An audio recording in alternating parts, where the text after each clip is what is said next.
कति राम्रो दुई भाइले गएर मात्र उनीहरूले दुई बिन्नी मेरो दुई बिन भए घरैका भए मैले राम्रो सोच्नु सोच्दै उनीहरू सोच्दैन पनि के गर्नु र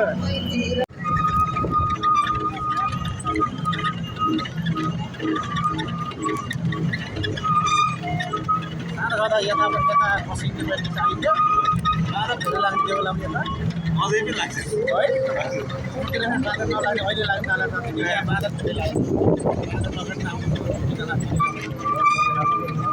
उयो चाहिँ घरै हो कि के हो गोठो पिकनिक स्पट जस्तो छ त सानो उमेरमा दाङतिर बस्नु यो लोकसमा देखेँ अनि बिचमा यता बस्नु मन लाग्दैन थियो आजकल त्यो दाङतिर बस्नु मन बुद्धि आयो अहिले पहिले उता रमाइलो उता रमाइलो मान्थ्यो अनि सबै भाइ बिहा मात्र उता बस्ने भए हजुरको हजुरआमा आमाको सबै यता बस्ने अनि आफूलाई पनि यतै ठिक भएको तपाईँ सबैहरू बनाइदिनु राम्रो जान्ने राम्रो हजुर तर सांस्कृतिक सबै हिसाबले यही राम्रो छ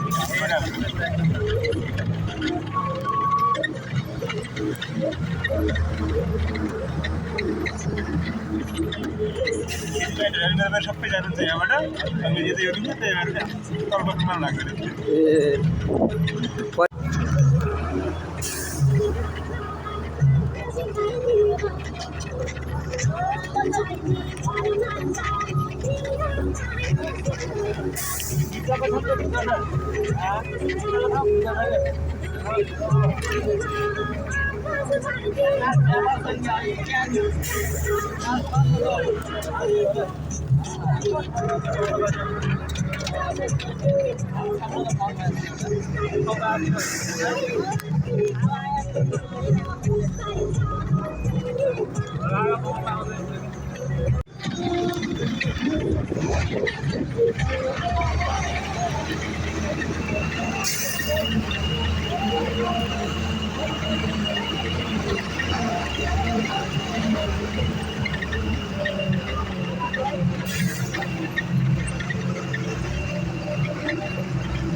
गुरुबा यो ठाउँको नाम के अरे कोइला रोल्पाको कोइला भन्ने ठाउँमा आइपुग्यौँ हामी यहाँ हाम्रो आदरणीय गुरुबा वेद गुरुबा र अनि अलिकति हामीले हिमाल देख्न पायौँ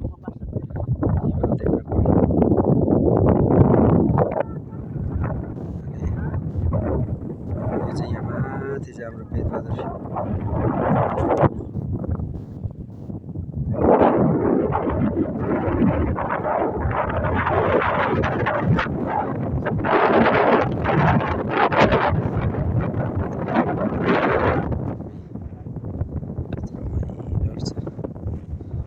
मजाको ठाउँहरू रोल्पाको कोइला भन्ने ठाउँ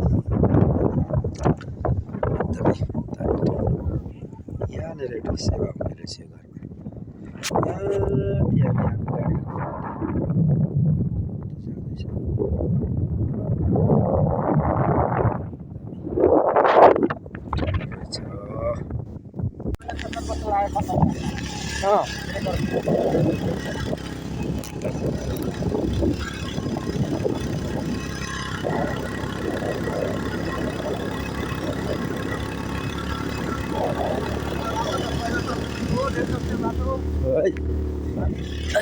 पछि त्यो पुरै बाइक त उतारेर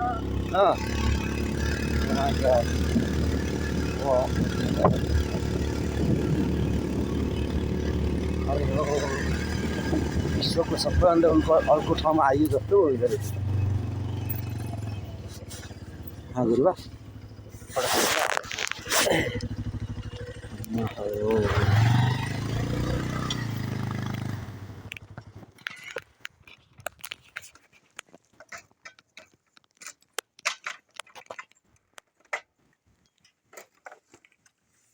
त्यहाँ जानु न फेरि तलमा जानु छ फेरि हजुर यो चट्टानले फुटाएर बनाए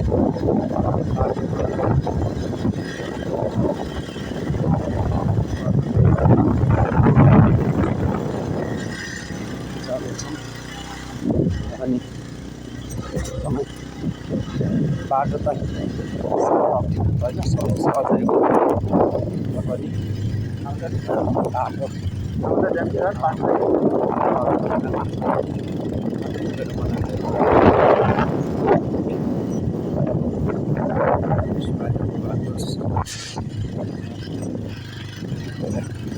हामी बाइकद्वारा यात्रा गर्दैछौँ लुगा ब्याट्री दिन आएको छ 20% भएछ छ तर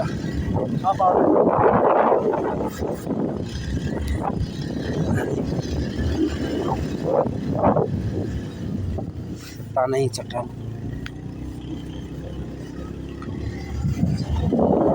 कतला जाने बाटो परको ठाउँहरू हाम्रो बिरुवाको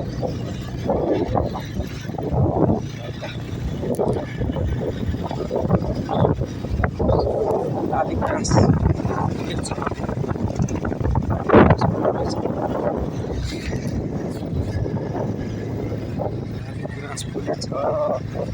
लाली गुराँस फुलेछ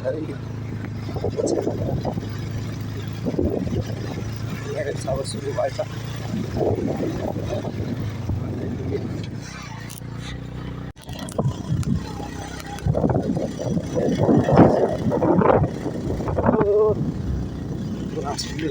गुराँस फुल्यो गुराँस मन रातै हुने गरेर फुल्यो फुल्न सुरु गर्यो रोल्पातिर हालेलुया आयो बस फुल्न सुरु गर्यो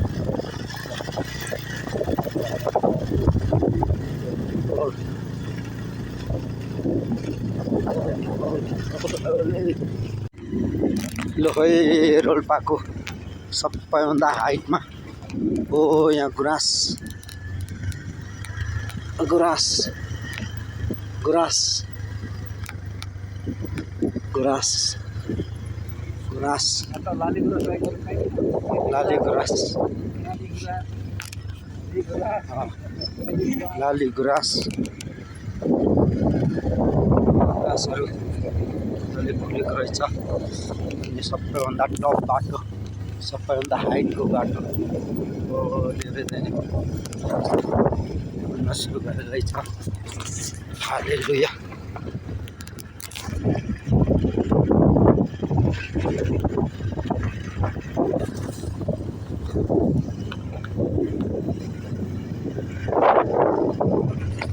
क्या मजाको घाँसहरू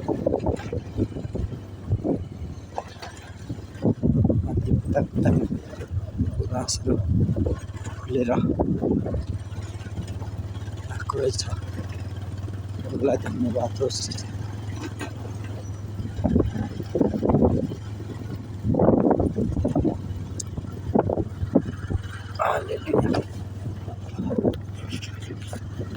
सबै गुराँसको बोटै मात्रै रहेछ यहाँ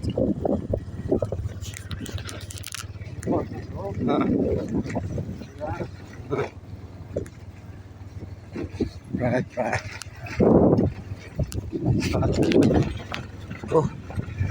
सबलाई धन्यवाद होस् यो रोल्पाको सेकेन्ड टप पहाड चाहिँ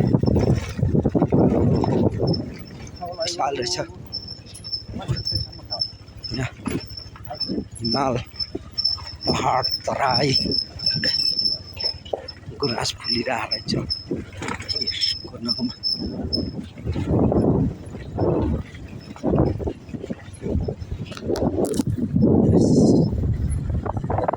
Jesus.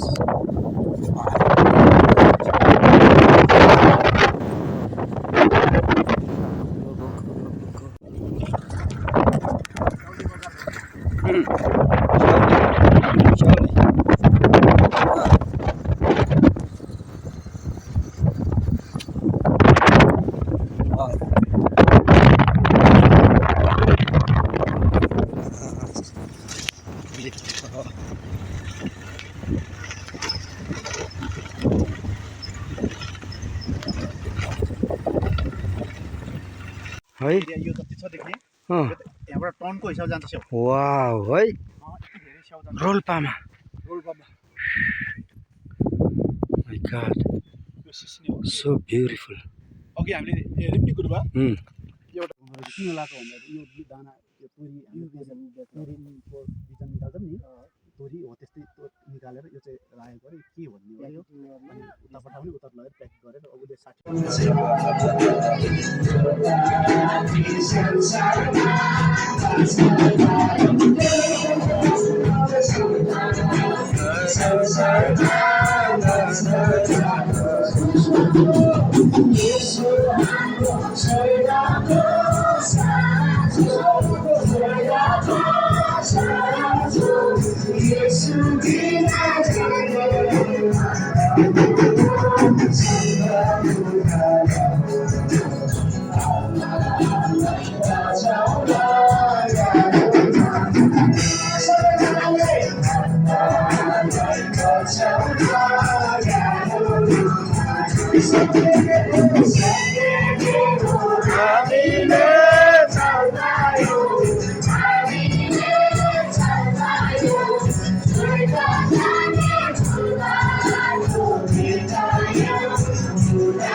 खबरमा चाहिँ कस्तो परिस्थिति भएर जाँदैछौँ कस्तो अवस्थाबाट बेला हामी अगाडि बढिराखेका छौँ, हाम्रो विश्वासमा हाम्रो यात्रामा चाहिँ हामी कस्तो अवस्थामा हामी गइराखेका छौँ।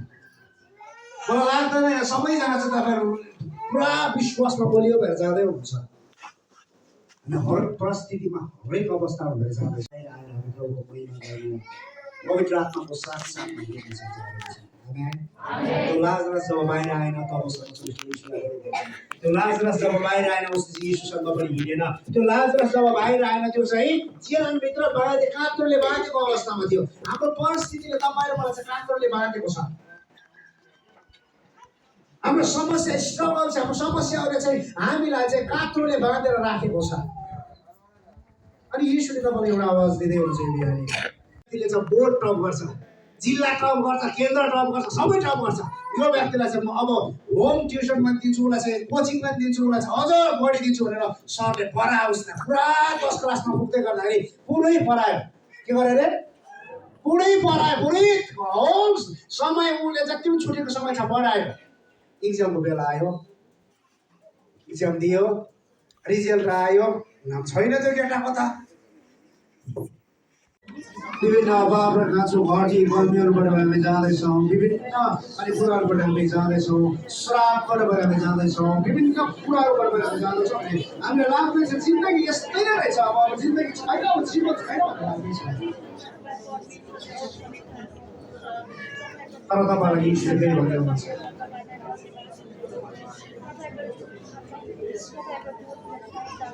तिम्रो आशा फेरि जीवित हुनेछ।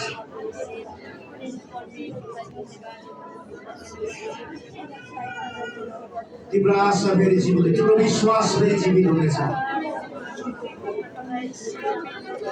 बनाउँदै हुनुहुन्छ।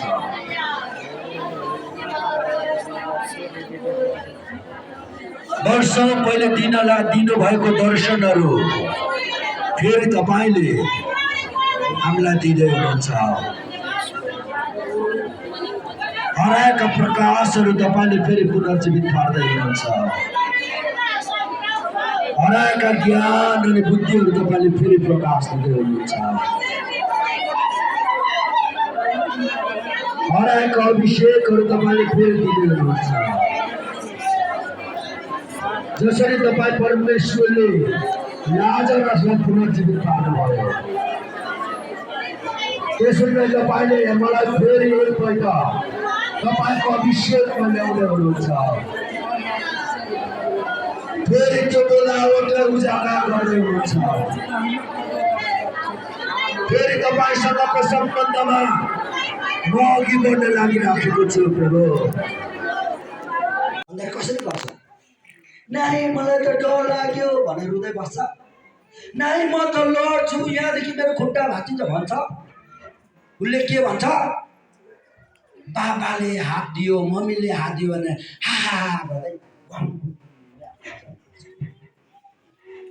यो प्रकारको विश्वास चाहिँ ख्रीष्ट येशूले चाहनु भएको हो। तपाईको देखावटी विश्वास होइन, मेरो देखावटी विश्वास होइन, तपाईँ र मेरो देखावटी विश्वासले येशू प्रभु हुनुहुन्छ।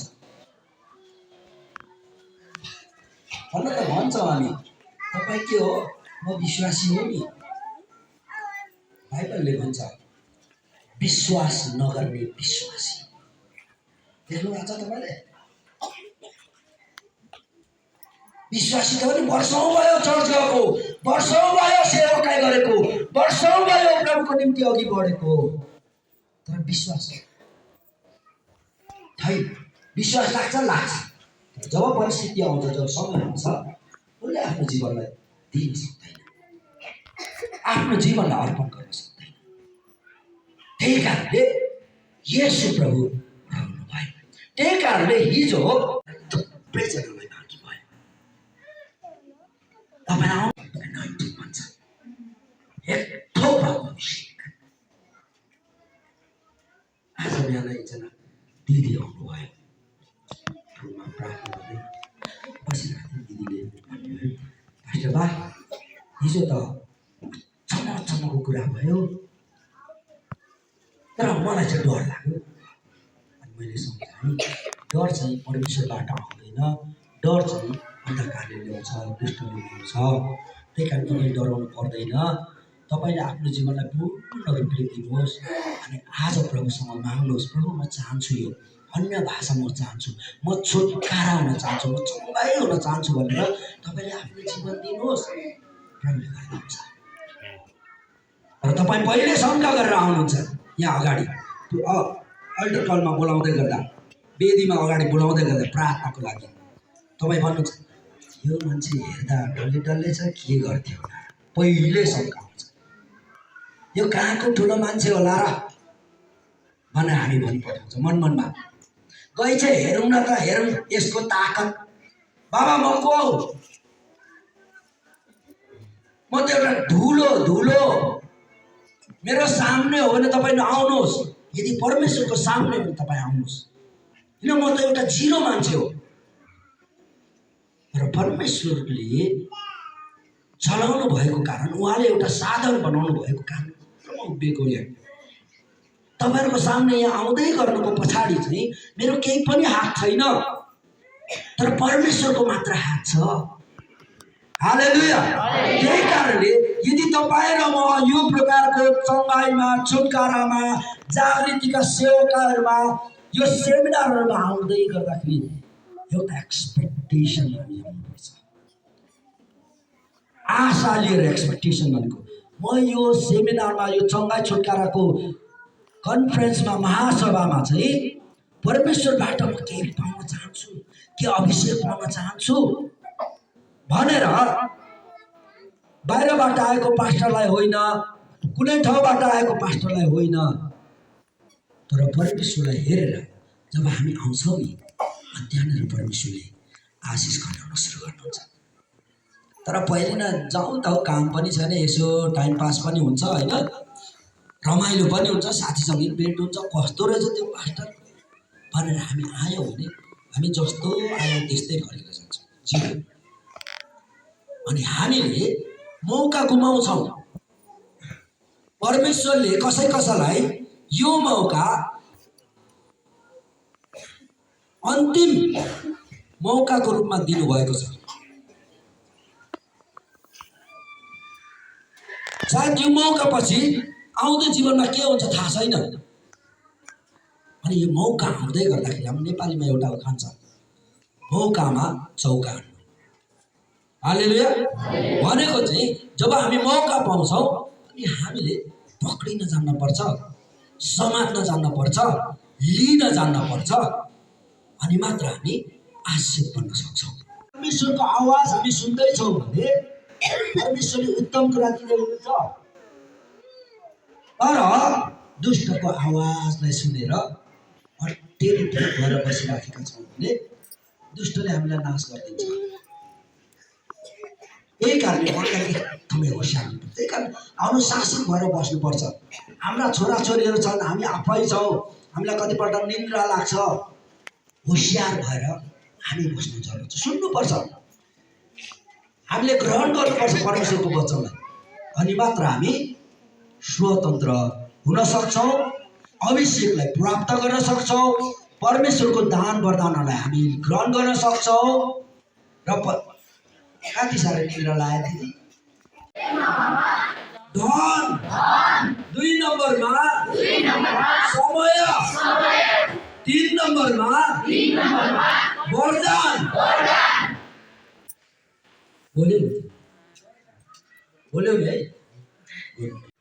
अनि त्यो दिनुपर्ने कुरा चाहिँ उहाँले दिनुभएको, त्यही कारणले हामी उहाँलाई दिएको। एकछिनपछि हामी हेर्नेछौँ। र यो 3टा कुरालाई दिँदै गर्दाखेरि दिनु चाहिँ छर्नु हो। हालेलुया। मसँग है, दिनु चाहिँ छर्नु हो। हालेलुया। छर्दाखेरि कस्तो हुन्छ? आलुको बिउ एउटा रोपिन्छ, कति फल्छ आलु?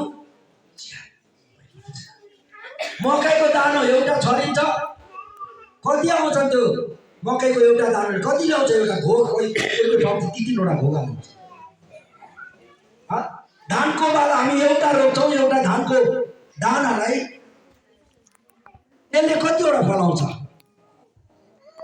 दिनु भनेको परमेश्वरलाई दिनु भनेको चाहिँ छर्नु हो। हालेलुया। कतिपल्ट हामी विश्वासीलाई मन नपर्ने कुरा हो। यतातिर त मैले सुन्दै थिएँ परमेश्वरको अनुग्रहले दिने व्यक्तिहरू पनि हुनुहुन्छ, तर उता तराईतिर पूर्वतिर हामीले हेऱ्यो भने चाहिँ के हुन्छ भन्दाखेरि दिनु भन्दाखेरि लु दिनुपर्छ है भन्दाखेरि पहिले बजेटिङ गरौँ भन्छ। कति हजार चाहिन्छ हामीलाई भन्छ, अनि यति हजार भनेपछि लु तपाईँलाई यति हजार मलाई यति हजार गरेर भागा लाउँछ। अनि चाहिँ खासमा दिएको चाहिँ रियल प्रकारले भित्र हृदयबाट दिएको होइन। त्यो चाहिँ कस्तो दियो भन्दा भरे मैले धेरै दिइहालेँ भने लोभ गरी क्या मैले भरे धेरै दिइहालेँ भने मेरो चाहिँ धेरै जान्छ, अरू नदिन चाहिँ केही पनि दिँदैन भनेर बजेटिङ गरे हो नि त। बजेटिङ हुनुपर्छ, एउटा प्लानमा हुनुपर्छ हरेक योजनाहरू। तर तपाईँ र म हामीले दिँदै गर्दाखेरि चाहिँ यो चाहिँ मैले छर्दैछु है रोप्दैछु है भनेर बुझ्नुपर्छ। आमेन। हाम्रो वेद गुरुबा चिन्नुहुन्छ नि, वेद मगर गुरुबा। हालेलुया। गर्यो। हालेलुया। कति सुन्दर कुरा छ यहाँ। तपाईँ र म सँग पैसा खल्तीमा पैसा भएन, तपाईँ र म कष्टमा भयो, तपाईँ र मलाई गाह्रो पर्यो भने मसँग त केही छैन, समस्या छ भनिकन हामी भन्छौँ।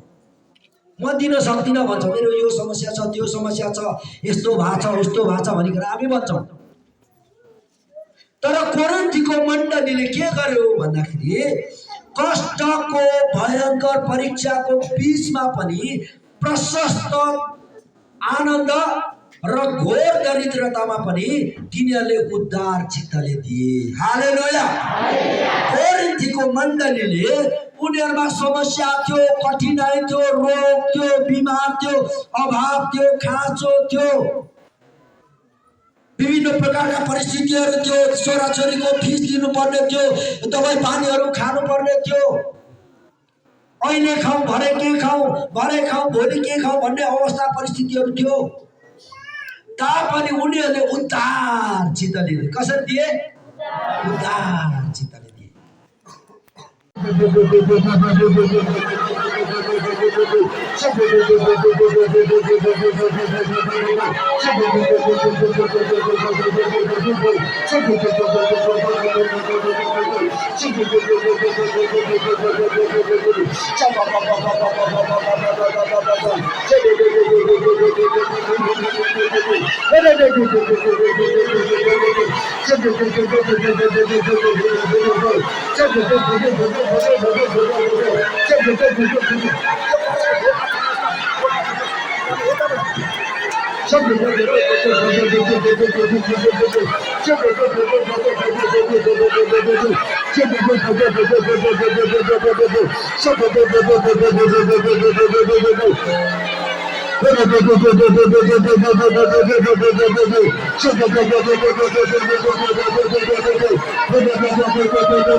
श्रीमानले श्रीमतीलाई पहिले सरी भन्नुहोस्।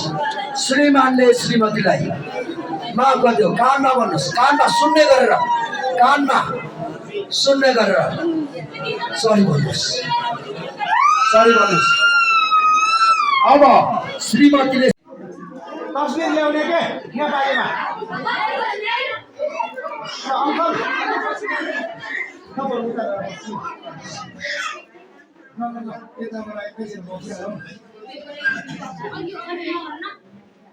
ल यताबाट तपाईँ उभिनु भयो तपाईँ तल बस्नु त यो बिचमा खाली भएको छ त्यसमा के हुनु छ ल अलिकति अलिक पछाडि सर्नु तपाईँ होइन पछाडिको ठिक छ अगाडि अलिक पछाडि सर्नु अलिक पछाडि सर्नु तपाईँ खाली ठाउँमा मिल्ने शब्द मिल्ने ठाउँमा गएर बसिहाल्नु तपाईँ पनि यहाँ आउनुहोस् बिचमा